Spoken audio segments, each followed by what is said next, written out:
당신의 팔이 편안해지는 그곳. 안녕하세요. 수부외과 중점치료 두팔로 정형외과 수부외과 의사 하승주입니다. 손목의 통증과 손의 저림 증상을 유발하는 수부질환, 바로 손목터널 증후군입니다. 이름은 한 번쯤 들어봤을 이 질환, 하지만 알려진 정보 중 상당수는 허구에 가깝다는 사실을 알고 계신가요? 오늘 하승주의 800에는 손목터널 증후군에 대한 오해와 진실을 준비해 보았습니다.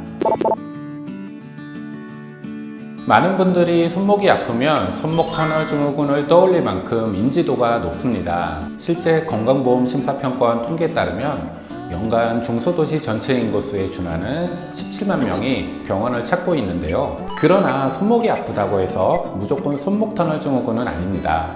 특히 진료를 보다 보면 손목 근육통 정도로 알고 계시는 경우가 많은데요. 증상을 생각해보면 일반적인 근육통이 아니라는 것을 알 수 있습니다. 지금 보시는 곳이 손목터널 위치입니다.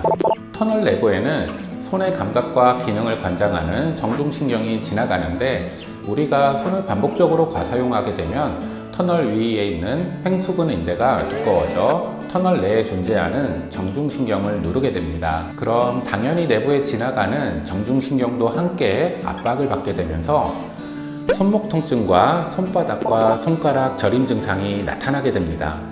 단순 근육통이라면 저림 증상을 유발하지는 않습니다. 신경 압박과 손상이 원인이기 때문에 이런 증상이 나타나는 것이죠. 두팔로 정형외과 같이 수부 정형외과의 경우 미세한 신경 손상에 대해서도 치료가 많이 이뤄지는 곳입니다.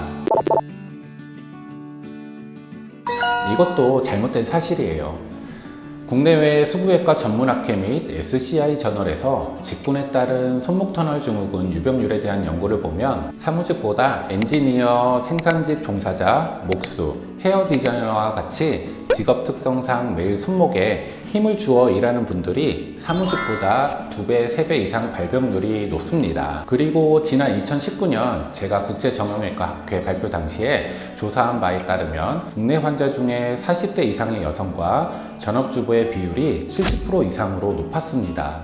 그래서 제가 다시 명명한다면 손목터널 증후군은 엄마들의 직업병이라고 하고 싶네요. 사무직의 직업병이라고 한다면 앞선 방송 주제였던 득괴르뱅 증후군의 확률이 가장 높습니다. 일반적으로 신경압박 정도에 따라서만 치료를 적용하곤 하는데요. 이럴 경우에는 똑같이 치료를 받아도 A라는 환자는 낫지만 B라는 환자는 오랜 시간이 지나도 낫지 않는 경우가 발생합니다. 그래서 수부외과 중점치료 의료기관인 우리 두팔로 정형외과에서는 세계 수부외과학회 관련 SCI 저널에 가이드라인, 임상적 증상과 직업 생활 환경 요인 등을 종합한 DSC를 적용하여 보존과 수술 치료를 구분하고 있습니다. DSC 1, 2단계에서는 감각 기능에 이상이 없고 통증이 간헐적이며 직업 생활 환경 특성상 수부 관절을 자주 이용하지 않는 경우로 보존적 치료를 시행하고 있습니다. 여기서 주의하실 것은 보존 치료란 단순 물리치료가 아니라 수부 구조물의 해부, 생역학적 특성을 고려한 다양한 전문 장비를 이용해서 체계적인 과정을 따랐을 때 증상 호전을 기대할 수 있습니다.